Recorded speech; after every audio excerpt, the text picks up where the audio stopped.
The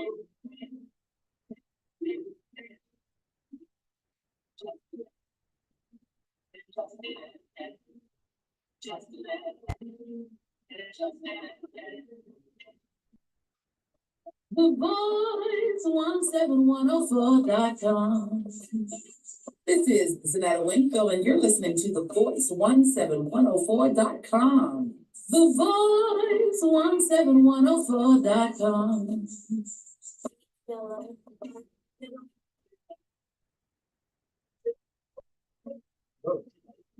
Welcome. I'd like to invite you to just enjoy the experience that we're about to encounter. I'd like to introduce to you a man of very humble beginning, a man that was able to overcome the horrific misclassification of special education. A caring man, a man that will encourage you because he has been there and done that. And I'd like to encourage you to keep an open mind and be empowered to change your life. I'd like to present to you a man of men, Richard Utley.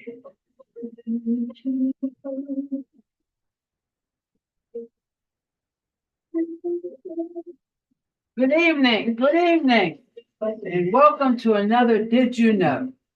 Well, I got an exciting program this evening. As you all know, the name of this program is Did You Know? And the reason I have the program, I always say this, because I want you to know. At the same time, as I've always said, I believe in having a program where we define who we are and we can tell our own stories. And tonight I'm lucky and I'm fortunate that my guest that I'm going to have on in a few minutes is going to tell you a story. I'm going to tell you all about her. And it's also about Did You Know? Well, two things I want to tell you quickly. Don't forget, if you have not registered to vote, you need to do that. Don't wait till the last minute, because I think it's very important that you do register to vote. And you know, a lot of times we don't want to think about it. We are responsible for those we elect. The voter starts right here at home, whenever home is for you, and your personal responsibility for your future and those who get in office determine the future. So I would say vote like your life depends on it, because it really does. I think that if you don't like the people that's in, then instead of you walking around and complaining, then we need to vote them out. I will continue to say from now on, we're going to vote for people who have our vested interests, have our vested interests as a people and our vested interests as a community. Because the only ones that's going to make sure that our community is where we want it to be is us. And that brings me into something. You know, I was watching HBO Real Time with Bill Maher a couple weeks ago, and he had Van Jones on. And it started out, he remarked to Van Jones, he said they discussed about young Black males across the United States. And Merv said, we know that for young Black men, gun homicide is the leading cause of death. And the leading cause outstrips the next 15 causes combined. He's trying to say that there's more Black killings than all the other things that may happen in terms of health-related issues in the Black community. And, you know, I sat there and I listened to it. And I think sometimes people get confused. And some of you may not like what I'm getting ready to say. Yes, we do respond in our neighborhood when we have those people, whether it's the police or whoever come in and shoot Blacks. But we also have to be responsible on Black crime. And I know you don't like that word, Black on Black crime. But we have to take some responsibility in our community, in our neighborhood. And so now I'm going to put ourselves on notice and say, yeah, we do care. And we need to speak out on it. You know, we do have marches, we do have rallies, but we got to do more than have marches and rallies. And I've said this and I will continue to say it. We have to make sure that our young people know that they're important to us. We have to let our young people know that they are our future. So I've always said we need to be nice, kind, and gentle to them, but they need to be nice, kind, and gentle to us as well.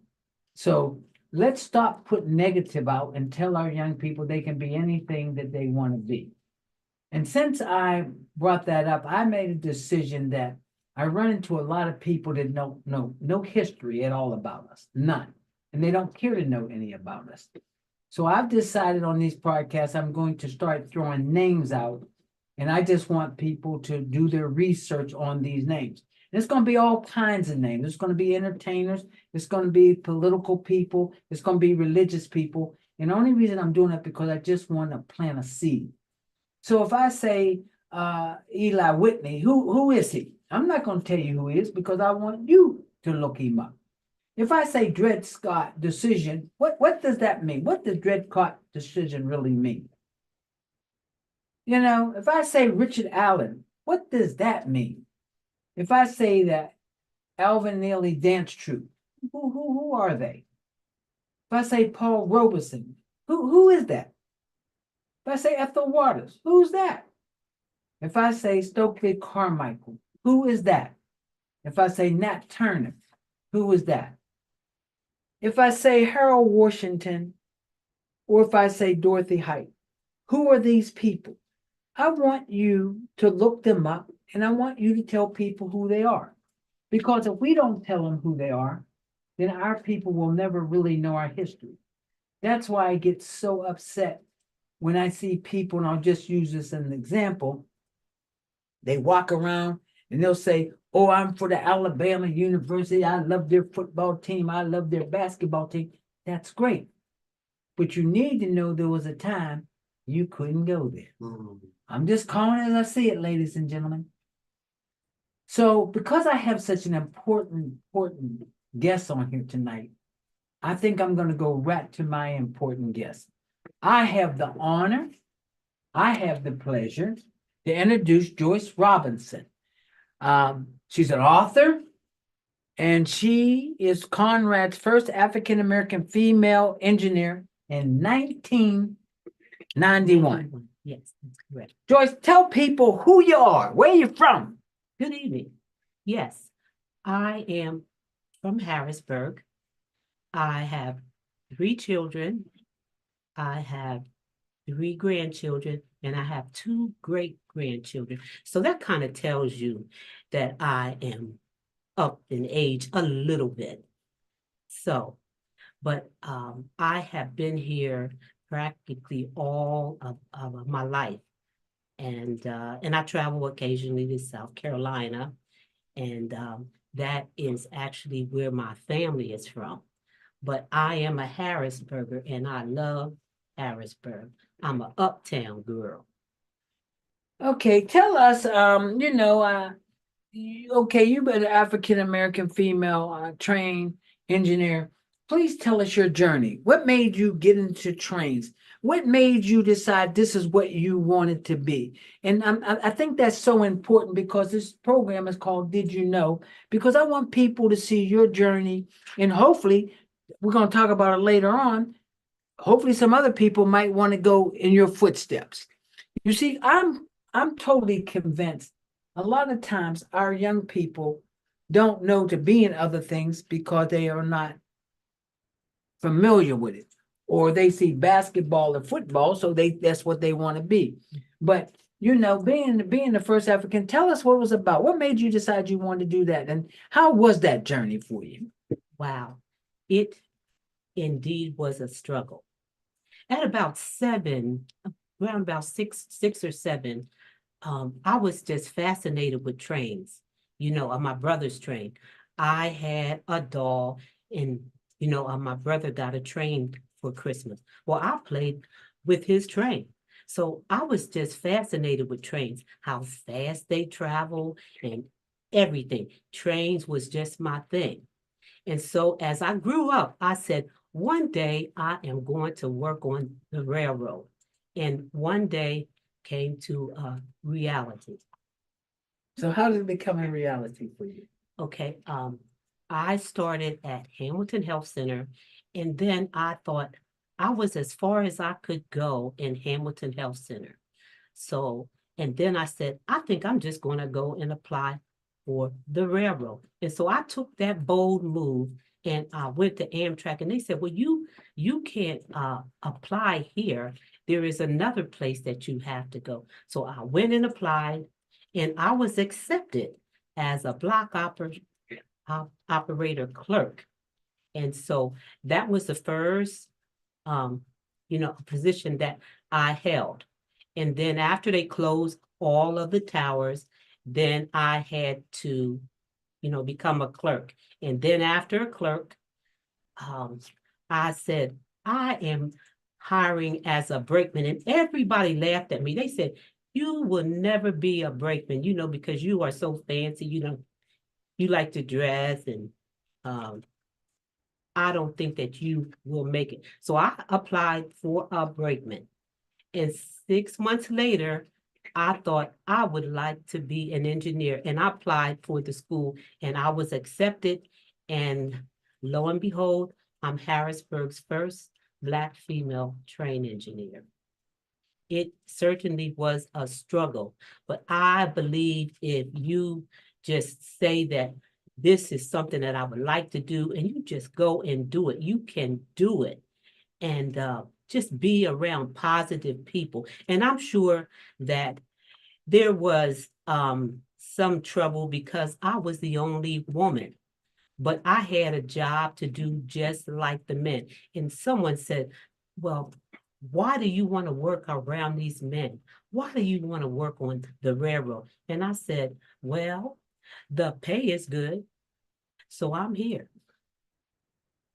Okay, so did you have to go through some real stringent situations because you were female? Was it any different because you were a woman of color? Did any of those things have to work on you? Did you have to persevere in any way? Well, I had to do all the same things that, the men had to do. I had to be able to lift 50 to 75 pounds, and I had to learn all the signals, the rules and everything. And I can think it was about 80 of us in the class. 40 of us failed. And when you fail, you are done with the railroad.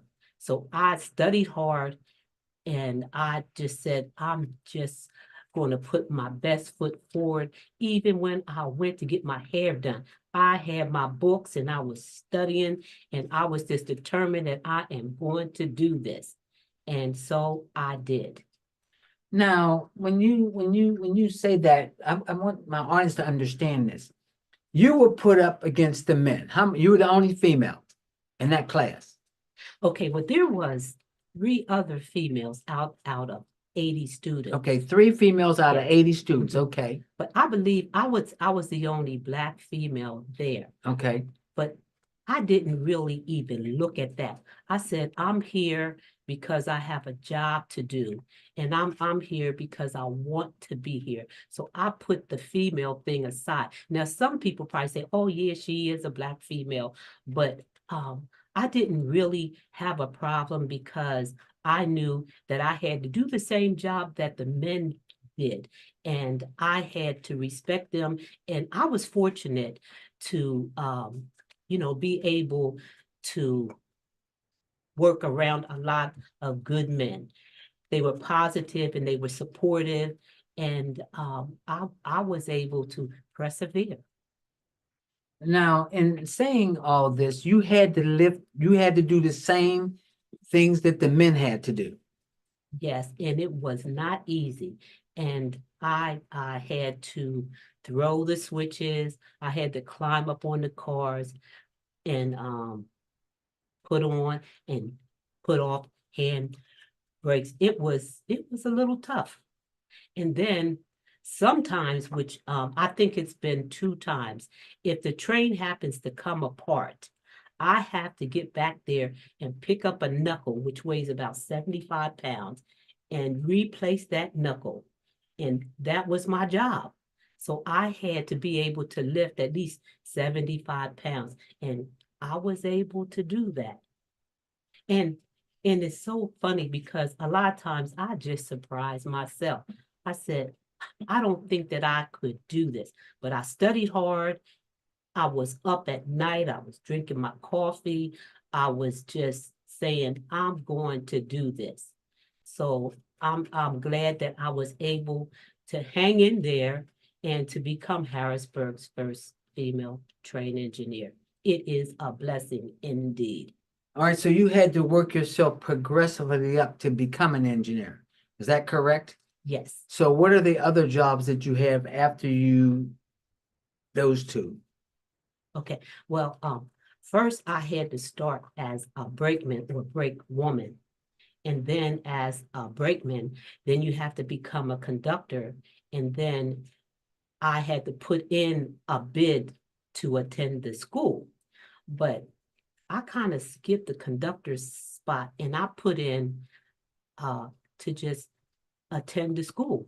And I was accepted. So 6 months after brakeman, I was a certified engineer. And I remember the day when I had to be certified.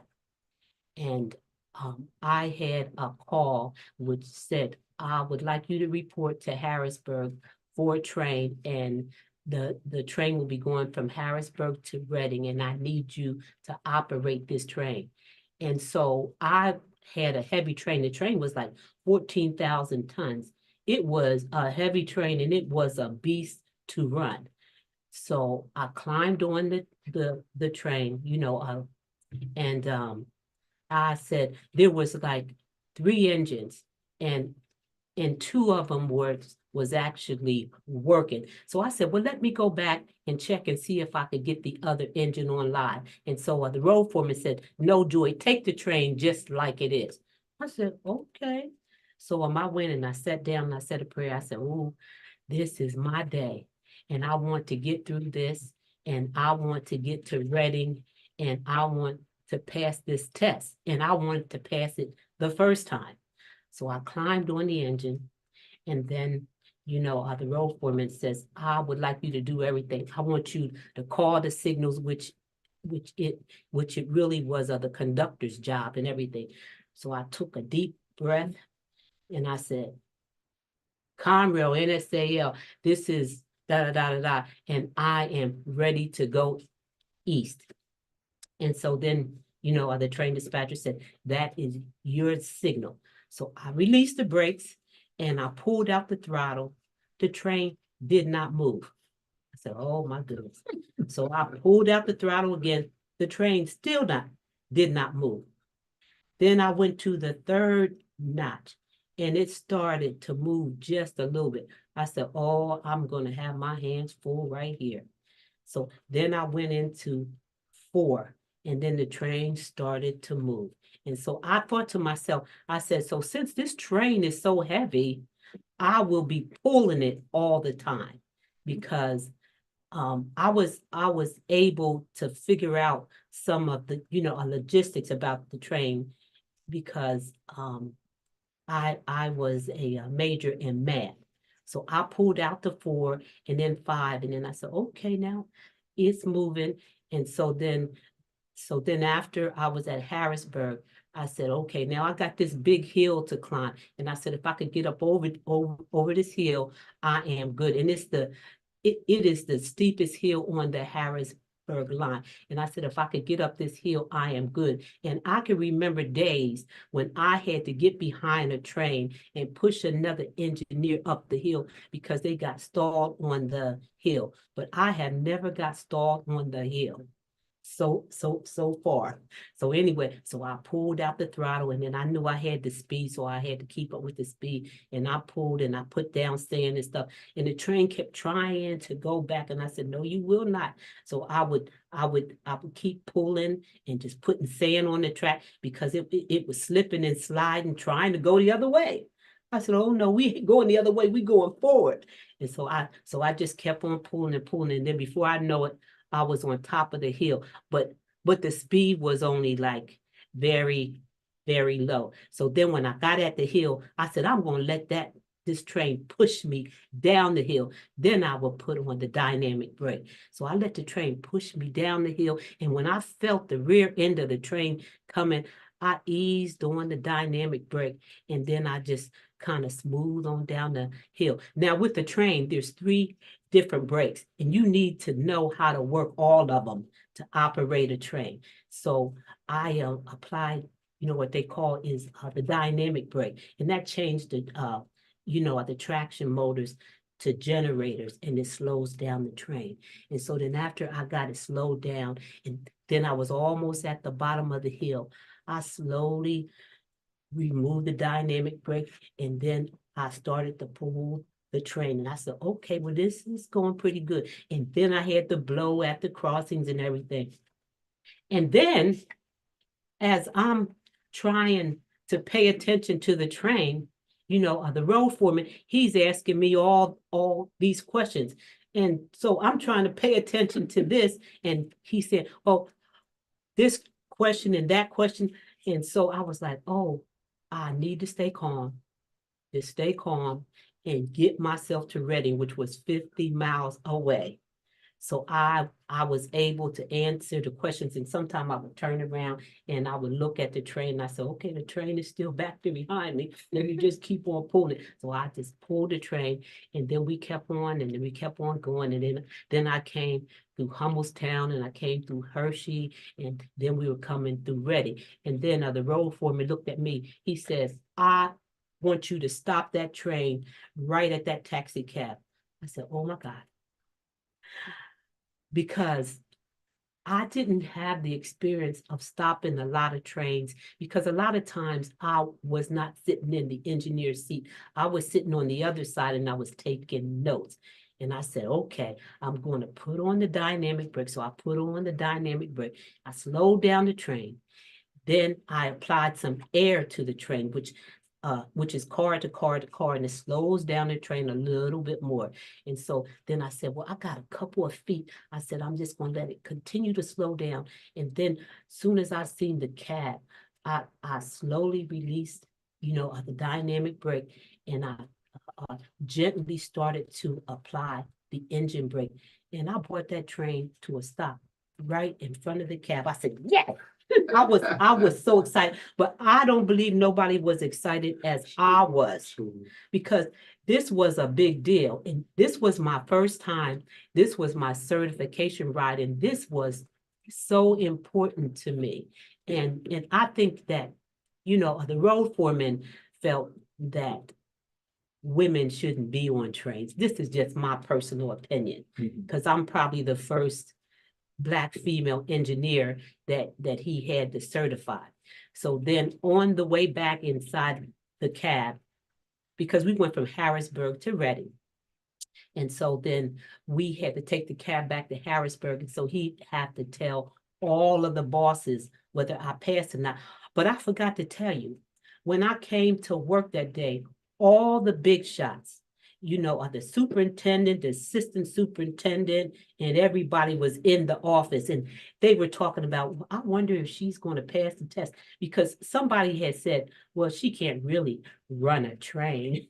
You know what I mean? She's a girl, she can't really run a train. So after, we got back to Harrisburg, I said, oh, I pray that I pass the test. And so they were in the room talking. I could hear all these voices and stuff. It was all men, and it was just me. And so then, the road foreman, he said, here is your certification. You passed the test.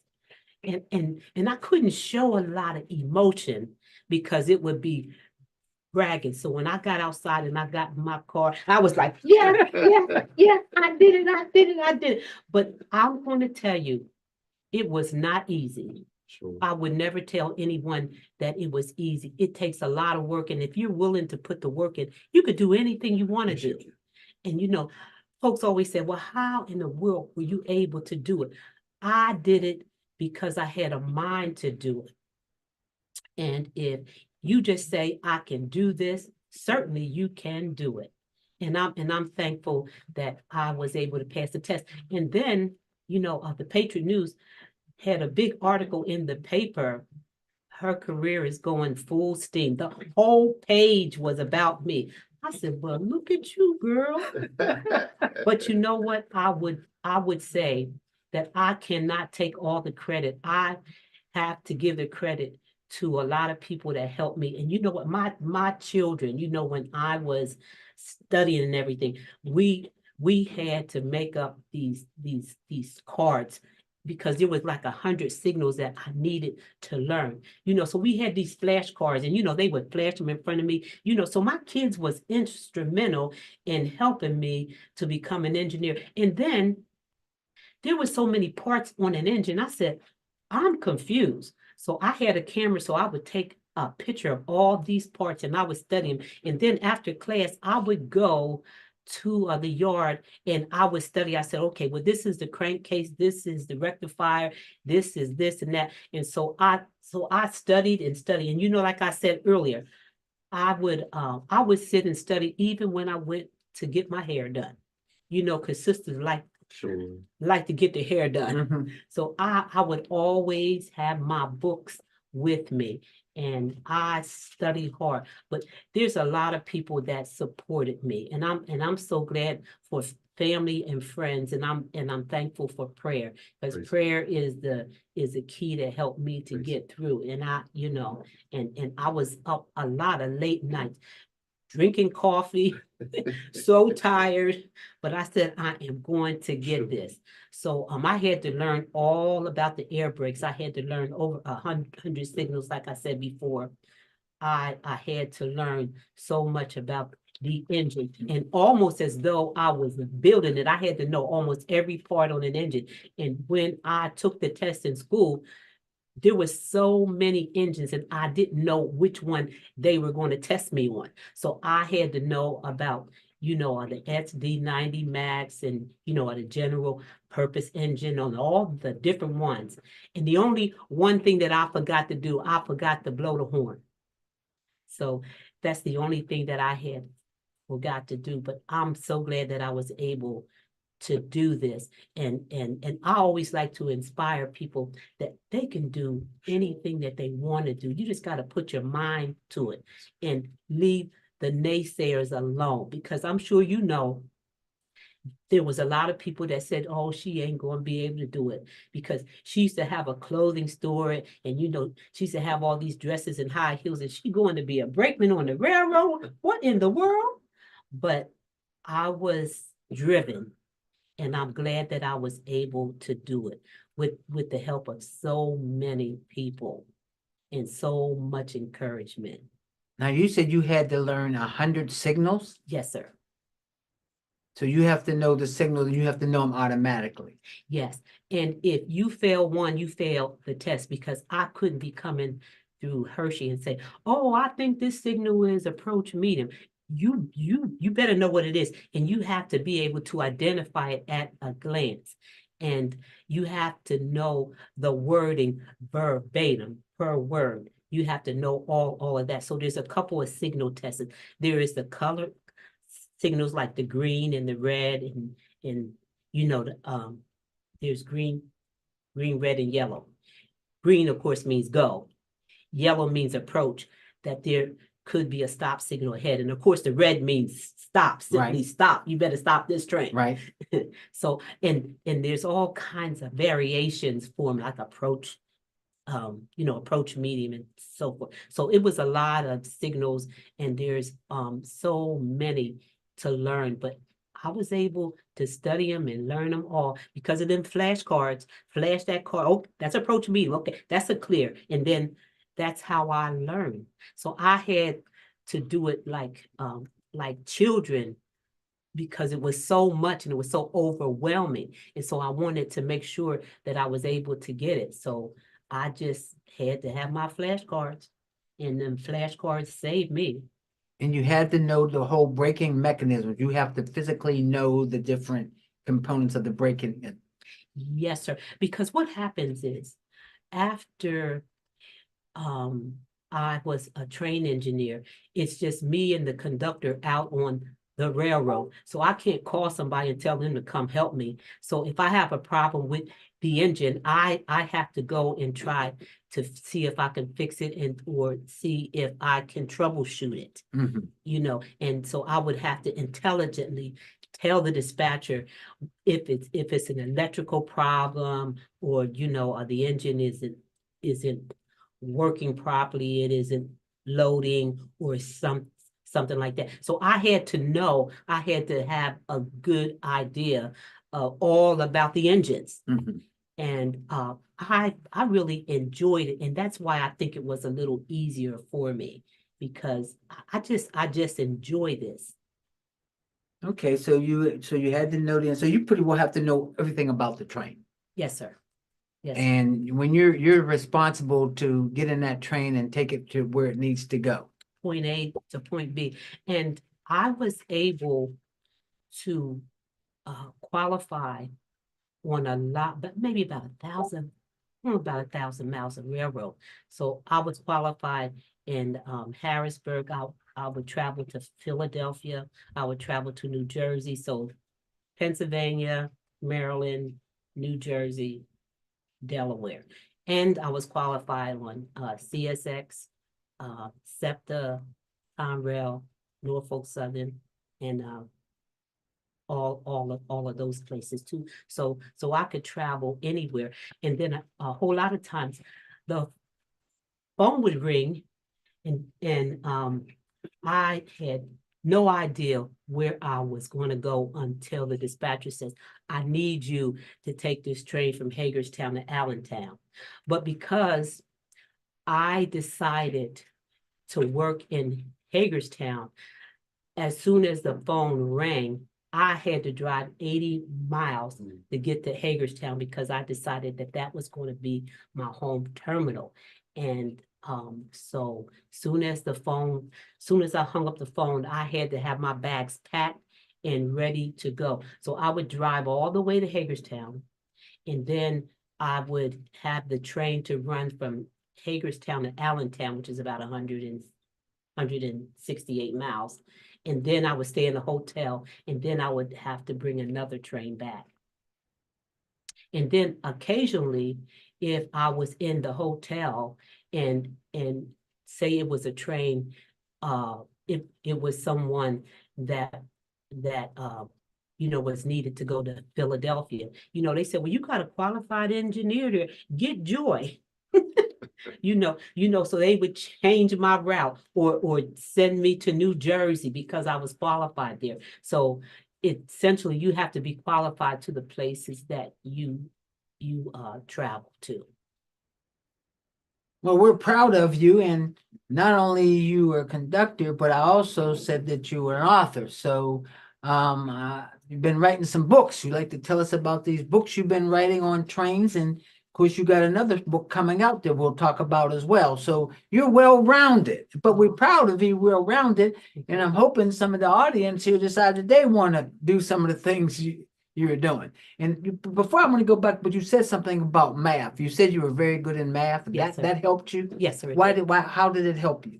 Because I was able to figure out, I said, well, this train is 14,000 tons. And then I would figure out, I said, so I would figure out the weight. I said, it's going to take this much weight. And so I would figure out how much braking I would need to apply to slow down the train.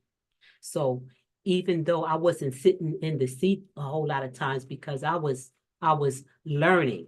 And so I would just constantly, I would keep an eye on the train and see how it would work. And then I said, well, if I was sitting in the engineer seat, this is what I would do. And so a whole lot of times I learned a lot just by sitting in the seat and taking notes. I would constantly take notes, and I knew all the grades, all the ups and downs and everything, and that helped me. So if I had a heavy train and it was a whole lot of hills and stuff, I said, well, I have to be pulling the train most of the time, but I got to be careful of the places where I apply the brakes, because if you apply the brake at the wrong time, the train will knock you off the seat because it'll run into the back of you.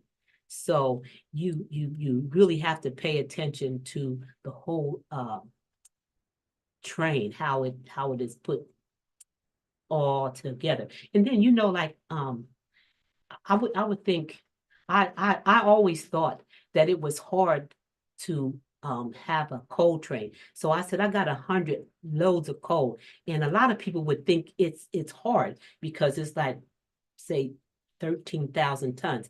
But the secret to that train is all of the braking system is the same. It's the same brake. And so I said, and if I have a coal train, a lot of times I don't have enough power. So a lot of times I'm just pulling the train a lot, but I have to be careful of the hills, and you have to just know the grades so that you can get over them and pull the train safely. So tell us about your books. Well, one day I was on the train, and a lot of times on the trains you sit around and wait for another train to work because there's so many trains.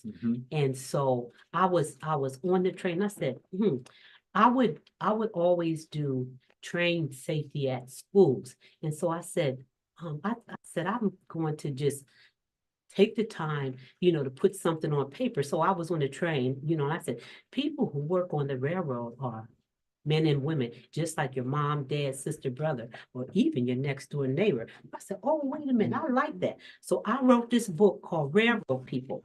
And it says, people who work on the railroad are men and women, just like your mom, dad, sister, or brother, a friend, or even your next door neighbor. They work in offices, repair shops, yards, and stations on railroad tracks with steam, electric, or diesel engines.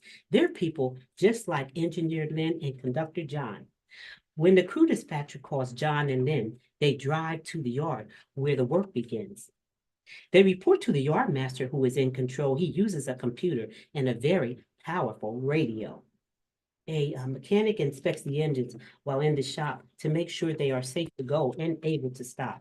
Train Master Mike shares critical safety rules with Engineer Lynn today. It is important to always work safe.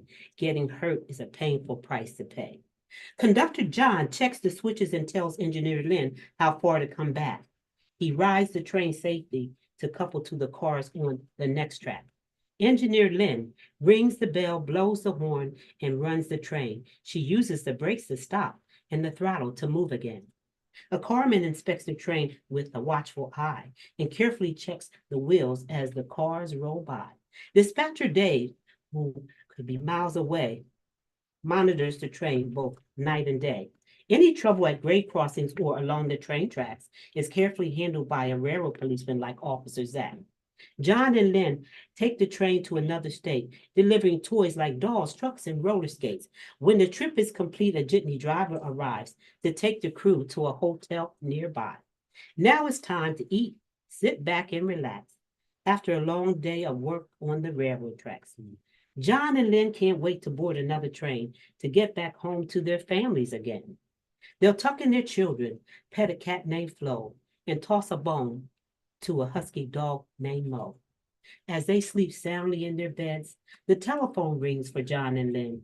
It's the railroad calling. Time to get up, act quick, and yes, do it all over again. And then in this book too, I do train safety at schools for free. And I came up with these 7 safety tips for parents to share with their children and for teachers too. One is always watch trains from a safe distance. Number 2, never play on the railroad bridges or tunnels. There's only enough room for the train. Number 3, it isn't safe to climb on railroad cars, even if they're standing still. Number 4, do not put things on the track or throw anything at a moving train. You or the railroad crew could get hurt. Number 5, if you ride a school bus, the driver must stop at the railroad crossing, open the door to look and listen for approaching trains. 6, if the vehicle you are in, if the vehicle you are riding in stops on a railroad track, get out quickly. And I always say, and run away from the car, because if they hit the car, you will be okay. Don't try to stay in the car, because if a train is coming and there is a car on the track and it hits it, that could be terrible. And number 7, please stay off the railroad tracks except at an authorized crossing. Remember, the red lights, gates, and bells mean stop. A train is coming. And the reason why I thought that train safety would be good for me is because a lot of our kids was playing on the tracks and some of them got hurt. I remember when a little boy thought that he had lost his shoe and he lost his foot. And so I was one of the people to go to the schools because the kids just liked me because I was funny and I took time for them and I showed them a lot of genuine love because I cared, about them. So I do a program, about train safety and I talk about trains and I talk about trains from steam engines to the electric engines to the fastest train to the biggest engine in the world. And then I talk about safety. And then I talk about the people too and the history, because there's so much history about the railroad. There is so many people that are fascinated with the big engine and stuff, but there's people behind them. So that's how I came up with this book called Railroad People. And then it was so successful, so I came up with a coloring and activity book for children too. And then the third book that I wrote is called On the Right Track Through the Eyes of a Locomotive Engineer. And this talks about the vigorous training to become an engineer. So if anyone is interested in becoming an engineer, this would be a good book to read. It talks about the school days. It talks about, the signals, and it talks about early railroad days. Now, how will they be able to reach this? I believe you have a website, right? Yes, I have. It's called railroadpeopleinc.com. And then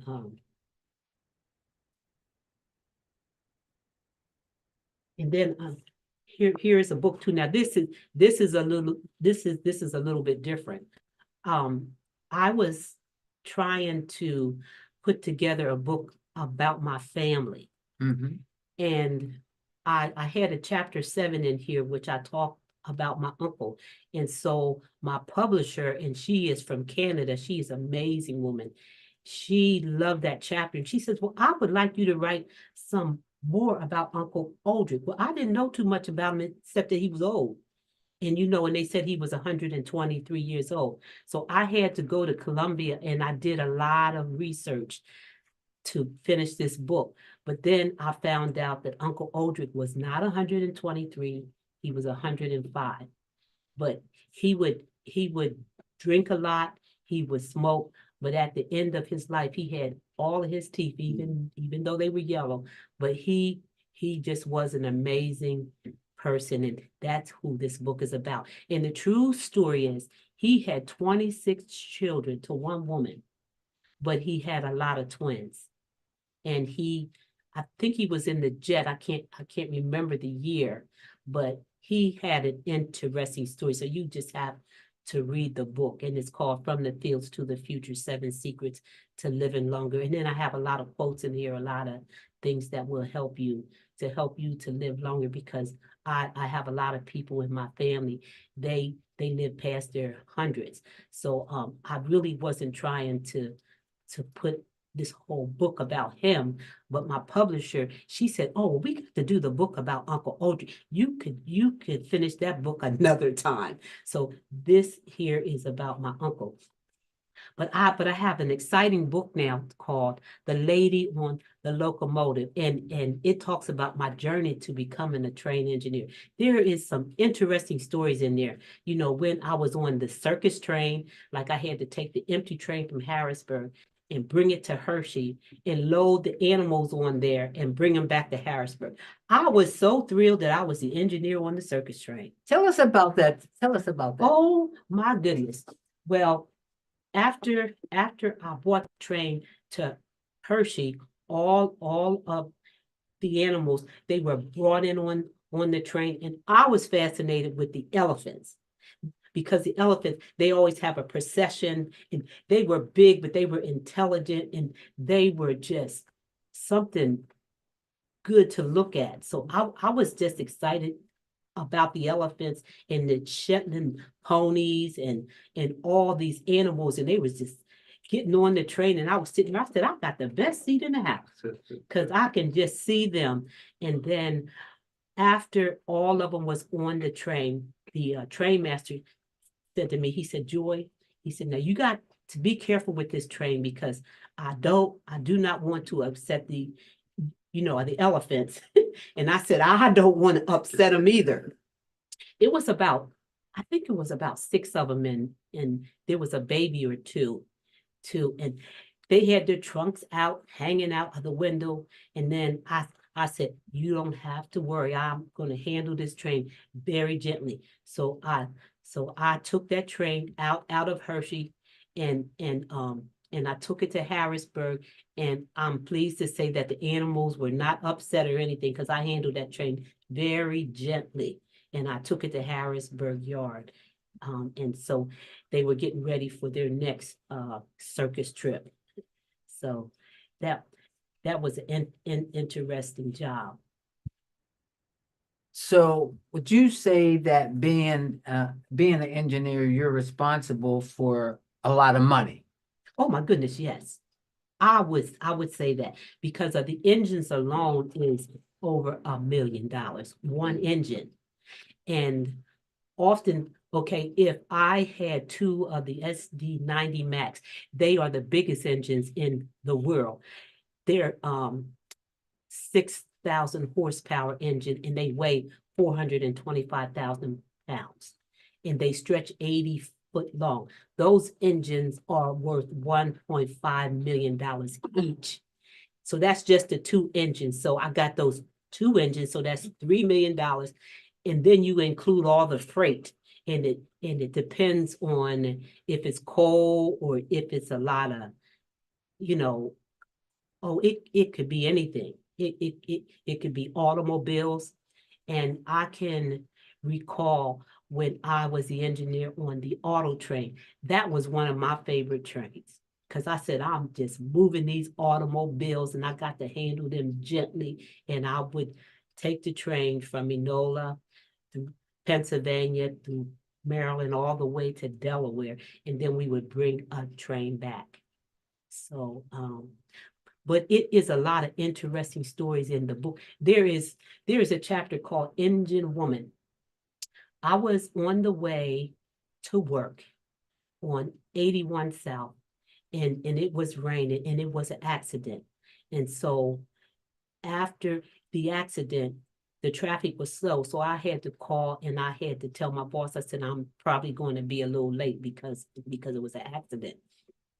So he said, well, to save some time, I'm going to have your conductor taken up to the head end. So he was up at the head end of the train, just waiting for me. And so when I came, I hurried up and signed in and everything. And, I went all the way up to the engine. And then when I climbed on the engine and I opened the door, the conductor said, "Who are you?" I said, "I'm your engineer today." And he said, "Have you ever taken a train to Allentown before?" And I looked at him. I said, "If I haven't, we are going there today." And then I said to him, "I'm just joking." I said, "Of course I'm qualified." I said, "I've taken a lot of trains to Allentown." But he was just too through with me. He said, "I didn't know that you was the engineer." Oh, he was just so upset, and he watched my every move. And I said, "I'm just going to go ahead and finish inspecting this train." And plus I had to go to start the engine and all of that. And he's just just upset. That I am the engineer today. And so then I said, after it was time to leave the yard.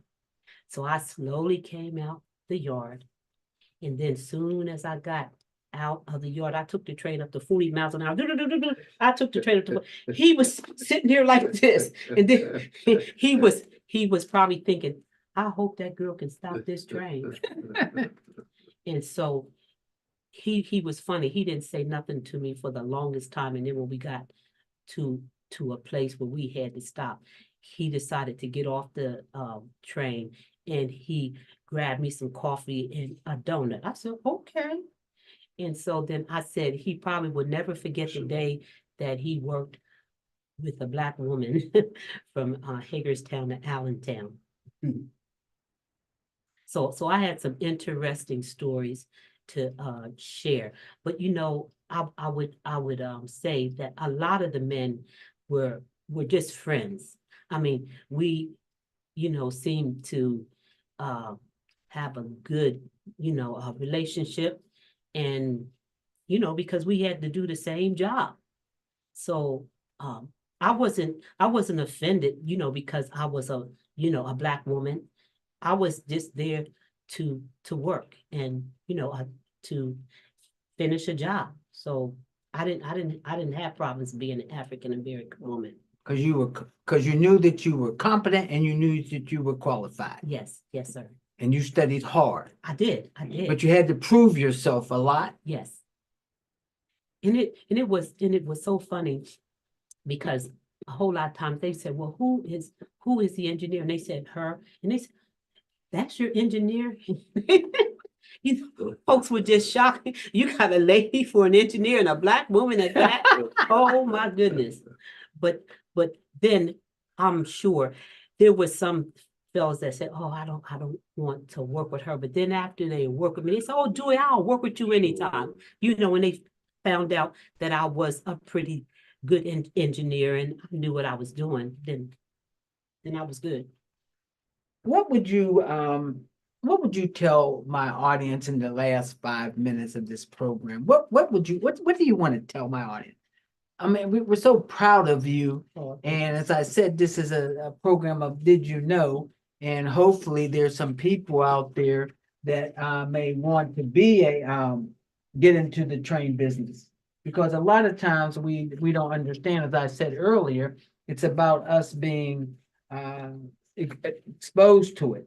I mean, I guess there's what's the train conductor, train inspector, freight car repair, track labor, locomotive engineer, field manager, diesel electric, mechanical service, locomotive supplier. So these are all these other jobs that people could do. Yes. If they wanted a job on the train. So maybe we need to look at people other than just being basketball players and football players. Maybe we need to have some more Black JOYCEs out there. I would certainly agree. And the pay is good, because a conductor, I think a conductor starts about $50,000 a year. So, but I would say to someone, if you like trains, you will enjoy this book, which has excerpts of history, photos, and exciting real life stories about my travels on the railroad as an African American female train engineer. If you are a young woman or man, standing at the crossroads of your future or teetering on the edge of a life-altering decision, I hope the pages in this book serve as a beacon of encouragement. I implore you to not just listen to your heart, but to tune out the naysayers' voices and stand firm and resilient in your endeavors as you confidently discover your passion and pursue your dreams that set your soul on fire. It's not just important to embrace laughter, live boldly, and carve out your path to a truly remarkable life, but to forge ahead on the journey to your best life. Yes, you can live your best life by being the captain of your ship. I would say, believe in yourself and embrace the journey ahead with courage, determination, and unwavering faith in your abilities. Remember that every obstacle is an opportunity for growth, and every setback is a chance to rise stronger than before.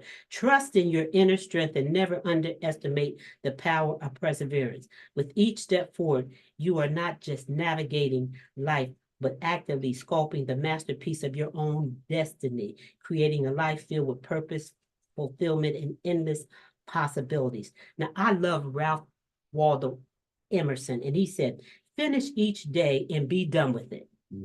You have done what you could. Some blunders, no doubt, crept in. Forget them as soon as possible. Tomorrow is a new day. You shall begin it serenely and with too high a spirit to be encumbered with your old nonsense. So I say, forget about the past. And if it's something that you want to do, put your heart into it and go for it. And forget about the naysayers. There's always going to be some naysayers. Oh, you can't do this, you can't do that. But you have to believe in yourself and forge ahead and be positive and trust God. And you believe those are the things that molded you and got you to where you were today. Yes, yes, sir. Plus, I had some great parents. You know, my mother, she encouraged me. I was a track star. She would encourage me. And then I was a karate champion. Actually, in 2022, I was inducted into the Karate Hall of Fame.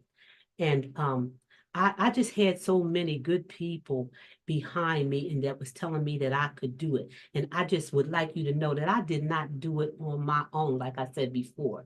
You need people and the support of everyone, and then you can move ahead. And then you got to trust in God also. That is how I feel. Now, somebody else might feel a little bit different, you know, but that's how I feel. And that's what got you through many days. Oh my goodness, yes. There were some days where I cried. I said, I'm quitting this job. This is not for me. But I get up and put my clothes on and go back to work the next day.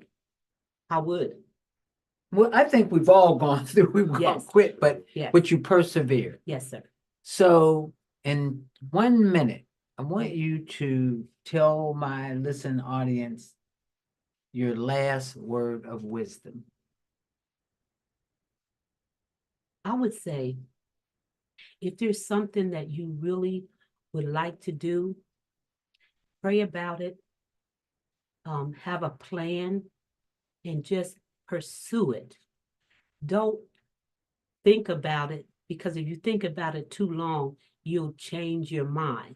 Just go boldly and do it. That is how I feel. Sometimes that's what you got to do. You said, look, I'm not even going to think about it. I'm just going to go and do this because this is my dream. And I am not going to be saying, I wish I could have, because a lot of people say, oh, I wish I could have. Don't say you wish you could have. Just go ahead and do it. Well, I want to thank you for coming on the program this evening. Boy, this thing has went pretty quickly today. As I said, I want to highlight people like you to give people out there courage and direction to feel that they want to be like you. As I've said before, we need to have exposure. Yes. And if we don't have exposure, we don't know what we might want to be or not be. And to see a beautiful Black woman that I've now had the pleasure of meeting and having the opportunity for her to tell her story of being the first African-American female trained engineer in Conrail back in 1991. And that ain't that far ago. So thank you very much for coming on and telling your story. And I hope, listening audience out there, that you really get some encouragement, but try to get some people to get into the railroad business. Yes. And again, how can they get your stuff? www.railroadpeopleinc.com. Yes, and I would just like to say thank you for having me. I am just honored to be your guest. I just think this is so awesome. Thank you for considering me, and I hope I have inspired some folks to pursue their dream just like I did. Well, thank you, and I appreciate that. Okay, you're welcome. Have a good day, and I will see you again. Thank you for joining the Richard Utley Show on the Voice 17104. We will be here on the Voice 17104 every first and third Tuesday from 6:30 p.m. to 7:30 p.m. Once again, thanks for viewing. Remember to visit us on Facebook at Richard Utley, and we welcome your questions and/or comments. How did I do?